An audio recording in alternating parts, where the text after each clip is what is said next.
World leaders know the boss is back. This moment right here says it all. World leaders, one after another, lining up to shake Trump's hands.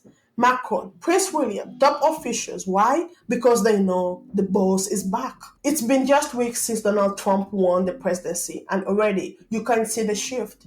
Leaders who once dismissed him are now rushing to reconnect, rebuild, and re-establish ties. The reopening of Notre Dame Cathedral wasn't just about a ceremony, it was a symbol. World leaders weren't just there to mark the restoration of the historic site, they were also there to see Trump, to send a message. They know Trump's victory changes everything. The power of Trump's presence at the cathedral was seen. It reminded me of something we haven't seen in years.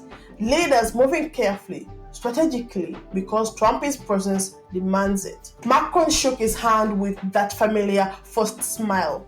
Prince William looked more formal than ever, but had a wide smile. Here is the reality. Trump doesn't even need to be in office yet to project power. The moment he won, the world knew they would have to get back in line. For example, let's look at Canada. It threatened 25% tariffs, and then Justin Trudeau ran. Just listen to Donald Trump himself. I think tariffs are the most beautiful word. I think they're beautiful. It's going to make us rich. We're subsidizing Canada to the tune of over $100 billion a year. We're subsidizing Mexico for almost $300 billion.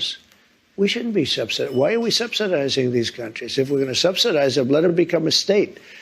We're subsidizing Mexico, and we're subsidizing Canada, and we're subsidizing many countries all over the world. And all I want to do is I want to have a level, fast, but fair playing field. Sir, you're... Tariffs properly used, are a very powerful tool, not only economically, but also for getting other things outside of economics. Are you actually going to impose these tariffs, or are they a negotiating tactic? Well, I'll give you an example. With Canada, and in particular Mexico, we have millions of people pouring into our country. You agree with that. I spoke with I spoke with Justin Trudeau. In fact, he flew to Mar-a-Lago within about 15 seconds after the call ended. He was at Mar-a-Lago. We were having dinner talking about it. I said, you have to close up your borders because they're coming in the northern border, too, a lot. Not like the southern border, but they're coming in the Canadian border a lot. And drugs are pouring in. Almost as importantly, drugs are pouring in. Maybe more importantly, drugs are pouring in at levels never seen before, 10 times what we had. They're just pouring in. We can't have open borders.